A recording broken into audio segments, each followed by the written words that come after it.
Per primera vegada vaig anar a Madrid l'any 1952. Dors tenia llavors 51 anys i jo en tenia 24. Vaig arribar a Madrid, només coneixia el Vicente Aleixandre, que me l'havia presentat l'Alfonso Estafé de Barcelona. No coneixia ningú més, però tenia una carta d'un meu amic barceloní de Torredembarra, en Josep Ferrer Moran, per un amic seu de Madrid, que era Jaime Suárez. Jaime Suárez era el director de la revista Alcalá d'universitaris madrilenys i m'hi vaig presentar al cap d'uns mesos de ser a Madrid i em va acollir fraternalment i em va mig encarregar que orientés un número especial de la revista dedicat a Catalunya. Li vaig dir que amb molt de gust i que només tenia una condició, que és que el primer article, el que en podríem dir l'editorial, fos d'Eugeni d'Ors. Llavors em va dir si el coneixia, i la veritat que no el coneixia, però que intentaria visitar-lo i demanar-li. Total, que em vaig presentar al Casón del Sacramento, al Palau dels Revillagigedo, que ocupava llavors d'Ors com a secretari de l'Institut de les Espanyes. Vaig trucar a la porta i em va sortir un majordom. Li vaig demanar pel senyor Eugeni d'Ors i em va dir que no era a la casa, no era al Casón, i que es trobava a l'ermita de Sant Cristòfol a Vilanova i la Geltrú. Per tant, li vaig demanar si tenia algun encàrrec familiar per ell, perquè pensava anar-lo a veure. I va tornar un moment amb un farcell que em va donar i jo me'n vaig anar a Barcelona, on el meu amic Josep Ferrer Moran, amb la seva moto, em va acompanyar fins a Vilanova i la Geltrú. I allí, enmig de la ginesta, vaig conèixer per primera vegada Eugeni d'Ors al costat de l'Utxela. Aquell primer moment i la tramesa de l'article que va complir escrupolosament i que va aparèixer a la primera pàgina, un article memorable amb un títol que deia Grimègia contra Concòrdia, i que naturalment va donar un gran to a la publicació universitària. Em semblava a mi que ja s'havia acabat la meva relació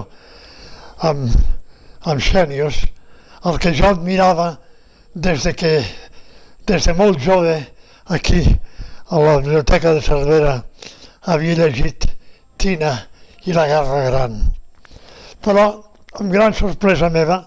al cap d'unes setmanes d'aquest moment em va arribar una invitació del senyor Eugeni d'Ors per anar a esmorzar a casa seva un dia determinat. A les 9 del matí, del dia que havia estat invitat, i vam esmorzar junts i amb gran sorpresa per la meva part va recabar entrevistes més sovintejades i que jo amb molt gust i amb una gran sorpresa vaig pensar que eren una espècie de regal, perquè en aquell moment en què fora de Vicente Aleixandre, que coneixia, com he dit abans, tots els mestres ens havien abandonat i estaven tots allunyats pel món, uns en un lloc i uns en un altre, de sobte el destí em posava davant d'una de les persones que jo havia admirat més. I per tant va ser com un regal tremendo el que jo em trobés en aquell moment amb la possibilitat, als meus 24 anys, de tenir el mestratge d'un home que s'havia preocupat tant per temes que jo apreciava com l'amistat i el diàleg que havia ell predicat a la Residencia Estudiantes de Madrid i durant tot el seu treball de glosador abans a Catalunya i després, com ell deia, a les Espanyes. Van venir els últims mesos de la seva estada a Madrid i jo, el dia que vaig saber que ell sortiria cap a Catalunya una vegada més per l'estiueig a l'ermita, el vaig acompanyar amb un altre cotxe al seu darrere i ens vam parar a Cervera a berenar a casa meva on els meus pares l'havien preparat una mica de refrigeri i la presència d'uns quants amics lletraferits de la ciutat que amb gran sorpresa de Xènius li van presentar la revista Segarra de l'endemà amb la notícia de la seva estada entre nosaltres. La meva germana Maria Teresa li va regalar un àngel d'un pessebre que havia fet amb roba, el que li va enternir molt especialment i va pledir la bellesa de la meva germana Maria Concepció, que llavors devia tenir 12 o 13 anys. L'endemà se n'anava cap a Barcelona i allí es va recloure a l'hotel Regina al carrer de Vergara, que ja no existeix, al costat de la plaça de Catalunya. L'endemà jo vaig sortir de Cervera per anar-lo a saludar i el vaig trobar abatut a la seva cambra d'hotel. Es veu que estava intentant fer un paper per l'Acadèmia dei Lincei italiana sobre el concepte de la llatinitat i havia tingut necessitat d'usar el tomo de la L de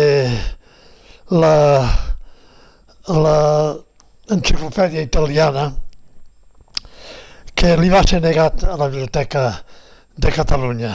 llavors Biblioteca Central. Em vaig armar d'indignació juvenívola i em vaig presentar a la Biblioteca de Catalunya al senyor director, que era el senyor Mateu, i li vaig dir si recordava que aquella biblioteca l'havia creat Eugeni d'Ors. Em va dir que sí, i llavors li vaig explicar que no li havien deixat el tomo que necessitava, amb el que el senyor Mateu Villopis em va fer una nota immediatament i amb ell em van lliurar aquell tomo que li vaig portar a l'Hotel Regina. Ja no l'havia de veure més. Jo aquell estiu els vaig passar a Irlanda traduint Yeats i quan vaig arribar a Madrid l'amic Jaime Suárez, amb qui havia començat tot, em va dir que l'Eugeni d'Ors havia mort a la seva ermita de Sant Cristòfol, aquella ermita que ell havia volgut que